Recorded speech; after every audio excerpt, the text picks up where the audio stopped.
Hello everyone and welcome back to WolfQuest, The Lost Tales, and we are here with Leo, who's hanging out on the mountain with his mate Estella, and they are trying to chase off some cougars and hopefully finish off. I think we have 3 left. We didn't find any the last episode, weirdly enough, despite having found 5 in episode 1, but we're actually going to go ahead, we'll sleep, and we will sleep until dusk here.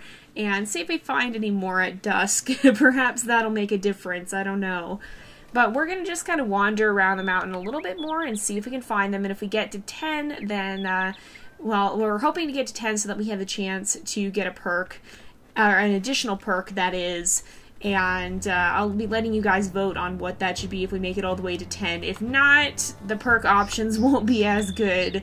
I'll still put the option out there to get an extra one, but I feel like if our first perk was to get to 10, then it would make more sense, or if our first one is to get to 5, then it'd make more sense to get to 10. And again, with the rain, it has been weirdly rainy this whole time. It normally isn't like this on Amethyst Mountain, but it's actually quite stormy, and that's actually lightning too, so let's make sure we keep Estella's name tag on so we can track where she is. And we will head into the woods here and see if we find anything out here. Oh, and there's a tree on fire now. Maybe going into the woods isn't such a great idea. Oh my goodness. Well, the lightning is still a thing. That still happens sometimes. But we're going to make our way up into the forest here and just see if there's any cougars lurking around. Now, we are getting a little bit hungry, so we'll probably try and eat pretty soon if we possibly can. Hopefully there will be a carcass nearby. Oh, or that works too. That's a little snack to go. Let's go ahead and we can eat. And that should get our health back up just so that we don't have any issues there. And we're going to just continue on and prowl around a little bit more. I don't know if we'll find any more or not. Like, this is more what I was expecting when I planned this challenge. I was thinking that we'd probably maybe have the time to find the cougars over the course of the whole series. Not that we would complete the official challenge within the first episode. Like, that was definitely not what I expected. I thought we were going to be spending a significantly longer period of time looking for cougars, but I guess it does work to our favor because we haven't really had any, or we haven't had many. We've had a few cougar-based challenges, but not very many, and so to have a good victory with one of them is definitely a good thing. That's going to help us in the long run. It's going to get us that much closer to hopefully at least hitting 5, if not 10 points on the scale there. Now, the way I'm going to kind of, I guess the way I'm going to look at that with the perk system when we get into actually using them is it's going to depend on a lot of things, but I think one of the biggest things too will be like, how did we die? Did we get, or how did the game say we died? Because sometimes we don't consider it to be an actual death, but just a serious injury. And sometimes that can be something we recover from. But I think one of the biggest things we'll be looking at that too is, how did it happen? Was it us being stupid, or was it just an accident? Because, like, okay, in this version of the game, it can be very easy to die to predators. Say, for example, if you end up, if you're trying to carry, or if you're trying to fight a predator and your pups are right there and you end up picking up a pup instead of attacking and getting stuck in front of the predator as it continues to attack you, that can cause a significant amount of difficulty. Now, hopefully that's something that won't be the case in WolfQuest 3. Hopefully they'll have a better system that'll fix that. But if something like that were to pop up where it wasn't necessarily our fault, we were kind of just in a bad spot, then that would be when we would use that. Now, overall, I think we're going to be more resilient in WolfQuest 3.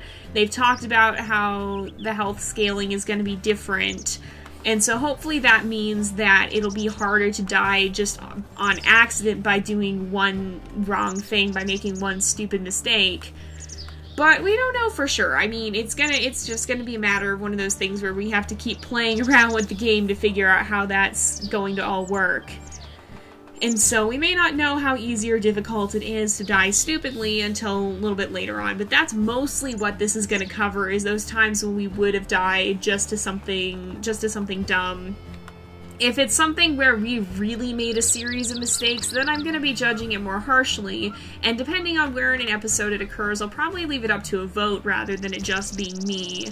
But I don't want this to be a get out of jail free card, and I do want to be careful with that, and especially when it comes to pups, we're going to be judging that more harshly as we make our decisions.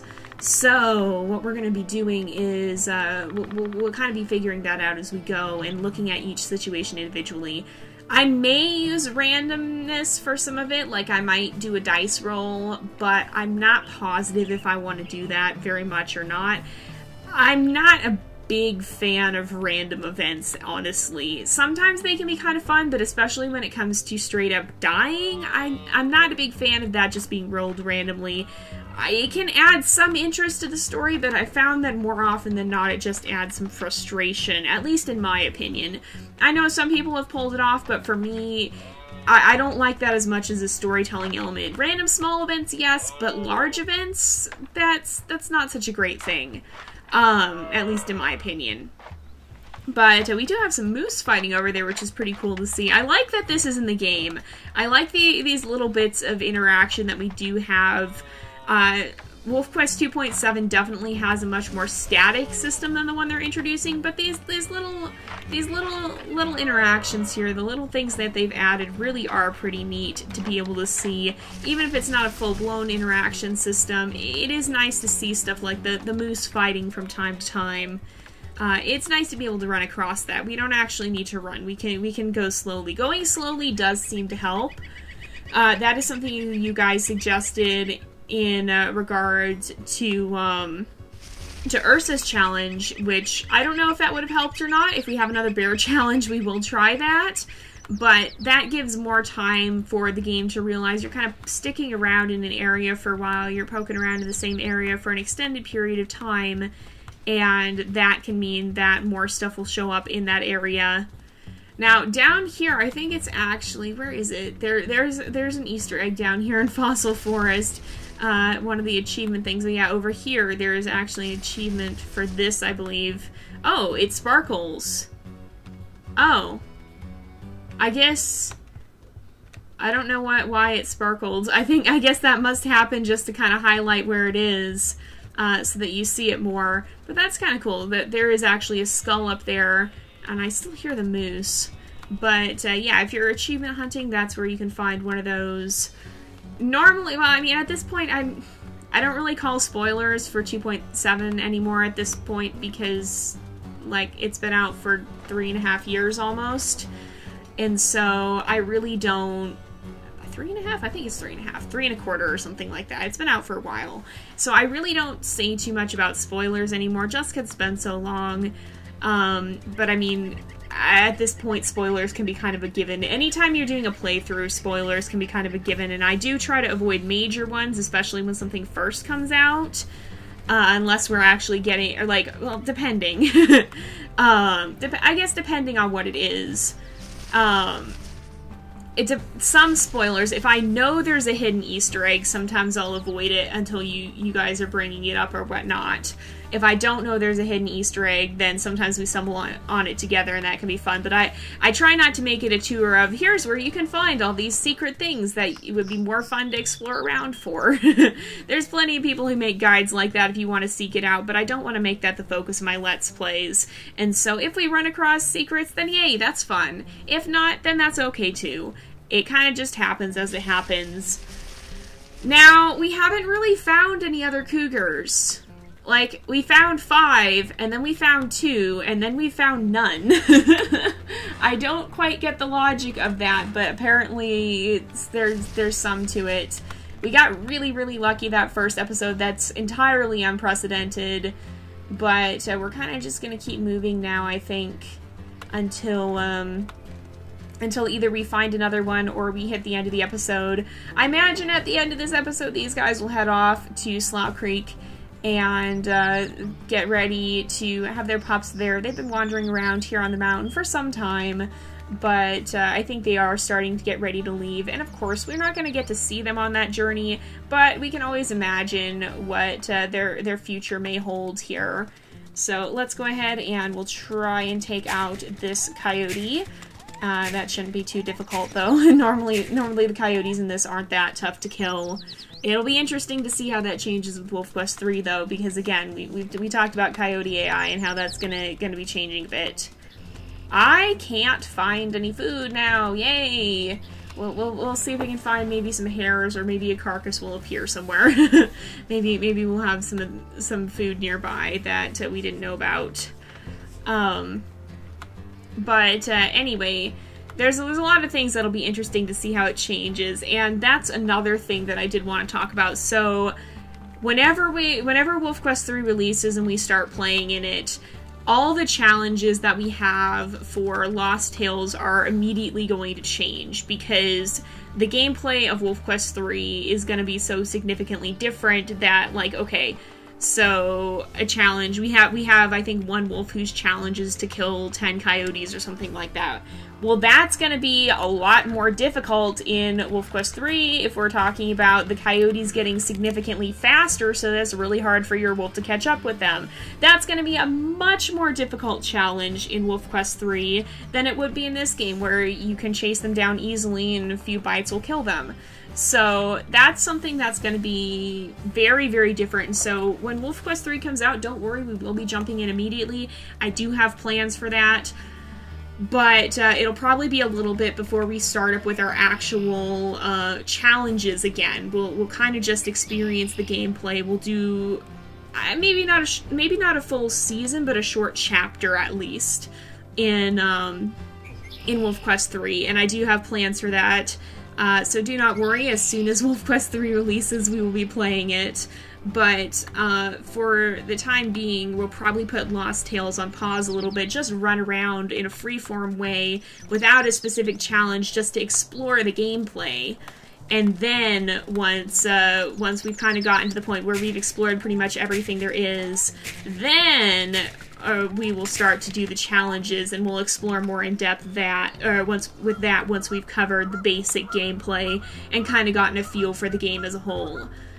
So that's how the transition between 2.7 and 3.0 is going to work, because that'll give me also time to revamp the challenges and put those out there for you guys to start voting again, because it's not going to be something that I can just go, okay, the game's about to release, let's write up these challenges overnight.